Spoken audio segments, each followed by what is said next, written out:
Hello TNPSC aspirants உங்கள் எல்லாரையும் என்னோட சேனலுக்கு வரவேற்கிறேன். ஃபஸ்ட்டு இந்த வீடியோட பர்பஸ் என்னென்னு பார்த்துட்டோன்னா 15 டேஸ் ஈக்குவல் டு 15 கொஸ்டின்ஸ். இது எப்படி அச்சீவ் பண்ணுறதுன்னு தானே யோசிக்கிறீங்க. இது எப்படி பாசிபிள் அப்படிங்கிறது அதை பற்றி சொல்கிறதுக்கு முன்னாடி நம்ம சேனலை சப்ஸ்கிரைப் பண்ணிக்கோங்க. அப்போ தான் ஃப்யூச்சரில் வரக்கூடிய எல்லா வீடியோஸையும் நீங்கள் மிஸ் பண்ணாமல் பார்க்க முடியும். எப்படி அப்படிங்கிறத நான் சொல்கிறேன். எப்படி அப்படின்னா இந்த வீடியோவுக்கு தெரிகிற இந்த புக்கு தான். இந்த ஒரு புக்கில் எப்படி 15 மார்க்ஸ் வரும் அப்படின்னு யோசிக்கிறீங்களா? இப்போ வந்து நீங்கள் ஆல்ரெடி டிஎன்பிசி ப்ரிப்பேர் பண்ண ஆஸ்பிரன்ஸாக இருந்தீங்கன்னா அவங்களுக்கு நல்லாவே தெரியும். ஏன்னா இது வந்து டிஎன்பிசியோட லைஃப் லைன் அப்படின்னே அவங்க சொல்லுவாங்க. எப்படி இதில் 15 மார்க்ஸ் வரும்னு கேட்குறீங்களா? நான் சொல்கிறேன் பாருங்கள். ஃபஸ்ட்டு எடுத்துட்டோம் அப்படின்னா பாலிட்டி.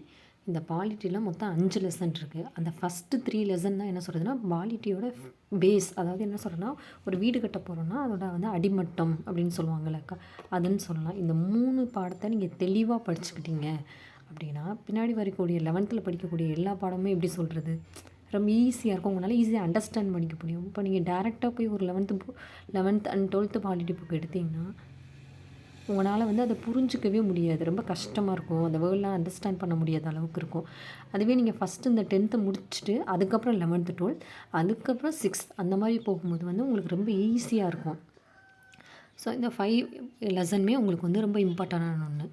அதுக்கப்புறம் பார்த்தோம் அப்படின்னா ஹிஸ்ட்ரியில் மொத்தம் வந்து நமக்கு எத்தனை லெசன் இருக்குன்னா 6 லெசன்ஸ் வந்துருக்கு. ஓகேவா? இந்த 6 லெசன் எப்படி நான் பாலிட்டியில் இம்பார்ட்டன்ஸோ அதே மாதிரி வந்து இதுவும் இம்பார்ட்டன்ட். இந்த லாஸ்ட்டில் உள்ள 2 லெசன் இருக்குது பார்த்தீங்களா, இது வந்து நமக்கு வந்து தமிழ்நாடு ஹிஸ்ட்ரியில் வந்து வரும். அதனால் எல்லாமே இம்பார்ட்டன்ட் தான். அதுக்கப்புறம் பார்த்தோம் அப்படின்னா ஜியாகிரஃபி. இதில் மொத்தம் நமக்கு வந்து 7 லெசன் இருக்குது. இதுலேயுமே இந்த லாஸ்ட்டில் உள்ள 2 லெசன் இருக்குது பார்த்தீங்களா, இந்த 2 லெசன் வந்து நமக்கு தமிழ்நாடு ஜியாகிரஃபி அப்படிங்கிற பார்ட்டில் வந்து நமக்கு வந்து ஆட் ஆகும். அதுக்கப்புறம் பார்த்திங்கன்னா எக்கனாமிக்ஸ். இப்போ வந்து நம்ம மோஸ்ட்லி எக்கனாமிக்ஸ் கொஷின்ஸ் வந்து எதுலேருந்து கேட்பாங்க அப்படின்னா நம்ம எல்லாருக்குமே தெரிஞ்ச விஷயம் தான். 11th most of the question வந்து கவர் ஆகும். அதுக்கப்புறம் 12th 1 or 2 கொஷின்ஸ் வரும்.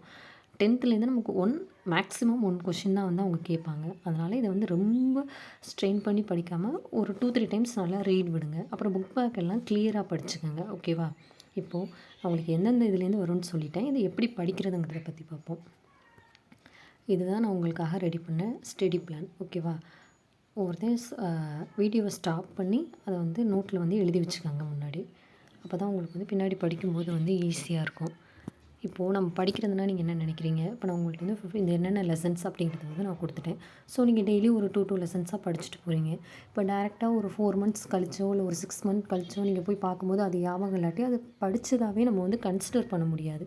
இப்போ நீங்கள் இதை எப்படி படிக்கணுங்கிறத நான் சொல்கிறேன். இப்போ நீங்கள் எக்ஸாம் ஹாலில் போயிட்டு உங்களுக்கு ஒரு கொஷின் கேட்குறாங்கன்னு வச்சுக்கோங்க. இப்போ மேக்ஸிமம் எந்த மாதிரி கேட்குறாங்க, கூற்று காரணம் சரியானதை கண்டுபிடிக்க, இந்த நாளில் தவறானது எதுன்னு சொல்லுங்கள் அப்படிங்கிற மாதிரி தான் கொஷின் வந்து நமக்கு கேட்குறாங்க. அப்போ நம்ம அதை ஆன்சர் பண்ணுறதுன்னா அந்த கொஷினை பார்த்தோன்னே அந்த லைனை பார்த்தோன்னே நமக்கு எந்த பேஜில் இந்த இடத்துல இருந்தது, லெஃப்ட் சைடில் இருந்தது, ரைட் சைடில் இருந்தது, அந்தளவுக்கு வந்து நம்ம 10th புக்கை வந்து நம்ம மெமரி பண்ணணும். ஐ மீன் மெமரி மீன்ஸ் ஈவன் அண்டர்ஸ்டாண்ட் பண்ணணும், அதே சமயம் மெமரியும் படிக்கணும்.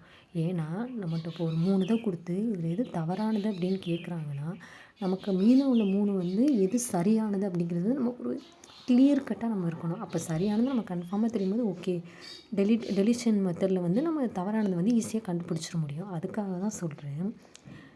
10th புக் வந்து ரொம்ப ரொம்ப ரொம்ப முக்கியம். நீங்கள் படிக்கணும் ஸ்டார்ட் பண்ணுறீங்கன்னா இதை தான் ஃபஸ்ட்டு படிக்கணும். ஓகேவா?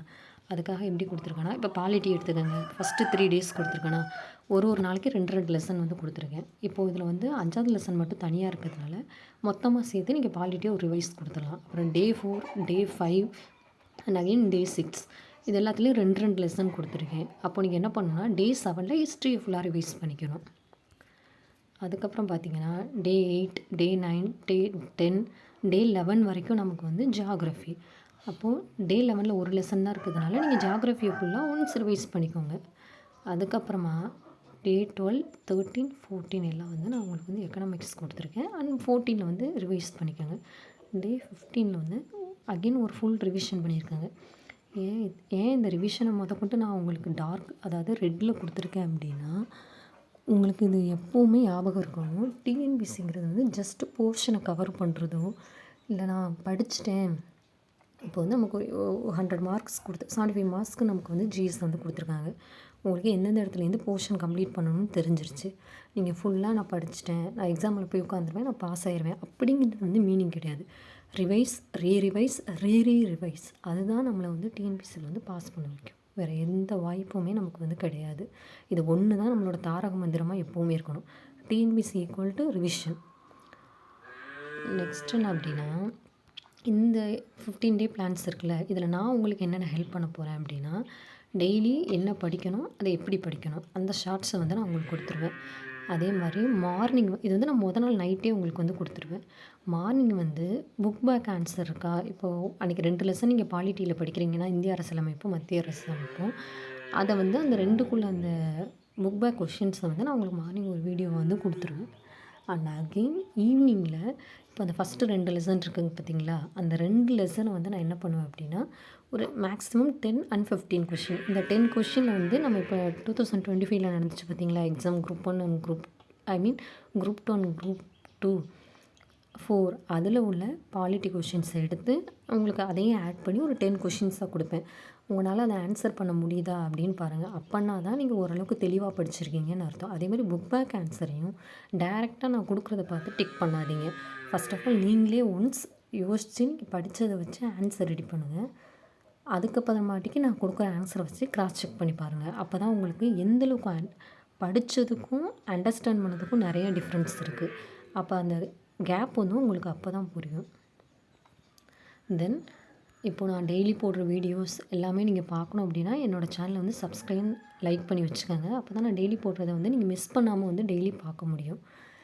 முக்கியமாக நான் பாலிட்டியை முன்னாடி எடுத்துகிட்டு வந்ததுக்கு ஒரு ரீசன் இருக்குது. என்ன அப்படின்னா, அதை மட்டும் நான் லாஸ்ட்டாக சொல்லிவிட்டு வீடியோ முடிச்சிடுறேன்.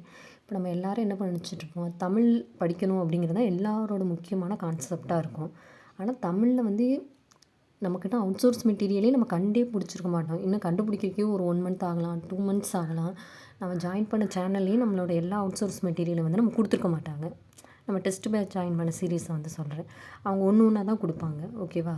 இப்போ அந்த டைமிங்கில் நம்ம டைம் வந்து வேஸ்ட் பண்ணாமல் இருக்கணும். அப்படின்னா அந்த 15 டேஸ்க்கு இதை நீங்கள் சைட் பை சைடாக படிச்சுட்ருக்கும்போது அவுட் சோர்ஸ் மெட்டீரியலை கொஞ்சம் கொஞ்சமாக கலெக்ட் பண்ணி வச்சுக்கோங்க. அதேமாதிரி தமிழுக்கு தேவையான புக்ஸ் என்ன வேணும், அந்த மாதிரி விஷயங்கள் எல்லாத்தையுமே நீங்கள் கலெக்ட் பண்ணி வச்சுட்டிங்கன்னா ஆர்டரில் வந்துட்டுருக்கும். இல்லை உங்களுக்கு டவுன்லோட் பண்ணி எல்லாத்தையும் ரெடி பண்ணி ஸ்டார்ட் பண்ணுறதுக்கு கொஞ்சம் டிலே ஆகும். அப்படின்னா அந்த டைமிங்கில் நீங்கள் இதை படித்து முடிச்சுருங்க. ஏன்னா டைமை வேஸ்ட் பண்ணாமல் நமக்கு எல்லா டைமுமே ரொம்ப முக்கியம். லாஸ்ட்டு 6 மந்த்ஸில் போய் நம்ம ப்ரிப்பேர் பண்ணிகிட்டு இருந்தோம்னா அப்போ தான் யாருக்காவது உடம்பு சரியில்லாமல் போகும், இல்லை ஆக்சிடெண்ட் ஆகும், இல்லை நமக்கே உடம்பு சரியில்லாமல் போகும், இல்லை அந்த ஸ்ட்ரெஸ்ஸில் நம்ம படிக்கிறதெல்லாம் நமக்கு மறந்து கூட போகும். ஸோ ஞாபகம் வச்சுக்கோங்க, சப்ஸ்கிரைப் பண்ணிக்கோங்க. உங்களுக்கு டெய்லி வீடியோஸ் வரும். நெக்ஸ்ட்டு 15 டேஸில் உங்களுக்கு 15 மார்க்ஸ் கன்ஃபார்ம். அது வந்து என்னோடய பொறுப்பு.